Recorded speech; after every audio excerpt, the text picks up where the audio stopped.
All right, NFL team previews. We got the Washington Commanders. Nobody's really expecting much from this Washington team this season. They finished 25th in net yards per play last year with a negative 22-point differential. Now, they get a changeover at the offensive coordinator spot and might have the worst starting QB in the league with Sam Howell, assuming he beats out Jacoby Brissett for the QB1 job. Carson Wentz was the Week 1 starter last season. He went 2-4 before missing 9 games with a broken finger.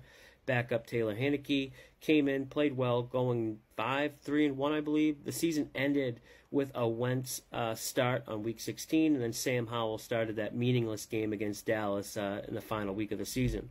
It was really a shame the QB situation wasted such a talented trio of wide receiver weapons with Terry McLaurin, Curtis Samuel, and then the rookie Jahan Dotson.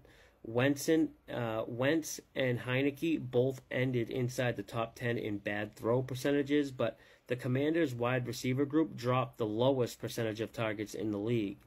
Heinicke gets replaced with Jacoby Brissett. Brissett wasn't bad last season with the Browns. He actually finished as a top 12 quarterback, but it was about as good as a spot for a QB playing in Cleveland as it gets. They had a top 10 offensive line, best running back in the league with Chubb, in my opinion, and a really smart offensive-minded head coach. It wasn't just the wide receiver talent that went to waste by the QB situation, but the offense as a whole wasted such a good season defensively. Commanders played a top 5 schedule of the best opposing offenses. They finished number 1 in success rate, 10th in pressure rate, and 5th in overall EPA per play allowed. And they didn't do this. They didn't just do this against bad offenses either. Against top 10 quarterbacks alone, they finished number 1 in expected points added allowed, and did this all without Chase Young, really, who came back for the final 2 games of the season and had 7 QB pressures on just 51 pass rush snaps. Defending the pass was really their only weakness on defense, and they kind of addressed that issue by using their top 2 picks on cornerbacks in this year's draft. Despite having an elite defense, Washington didn't really create many turnovers, so it makes sense why they drafted rookie cornerback Emmanuel Forbes, who was a real ball hawk cornerback at Miss State last year. Washington had a tough schedule last season, and based on my power ratings, have the 8th toughest schedule this season. I only have them favored in 2 games all season. They play 8 games versus top 10 teams in Super Bowl odds. They get their bye week in Week 15. It's the latest bye week of any team in the season. The only bright spot is they have a rest advantage or a neutral rest advantage in every game until the last week of the season. The Commanders and Raiders are the only teams rated in my top 10 with a top 10 most difficult strength of schedule.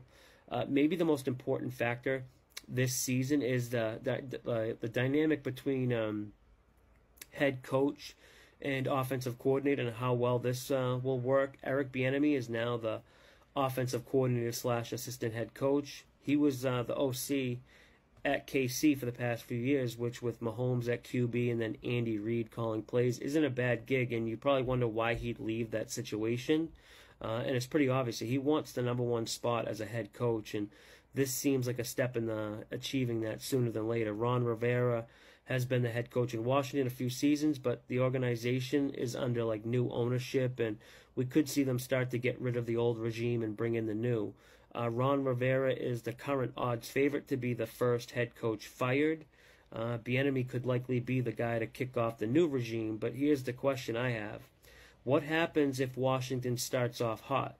Bieniemy likely could get stuck behind Ron Rivera. If they start off bad, Rivera gets fired, and Bieniemy has the head coaching job he wants. It's why he left KC, in my opinion. He wants that head coaching job. But Sam Howell is such a big drop-off from Patrick Mahomes. Bieniemy's not going to have Andy Reid's help. Bieniemy also isn't exactly like what you call a player's coach. In fact, players don't like him at all. He's known to be really hard on players, and there's already reports that players are complaining to Ron Rivera about Bieniemy this in camp.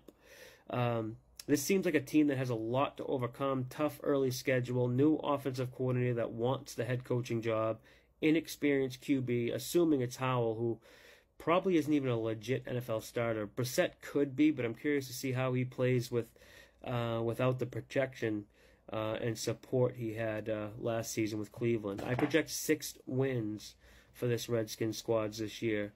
That's all I got for this one. Tampa Bay Buck fans, you guys are on deck. Until tomorrow, good luck with your bets.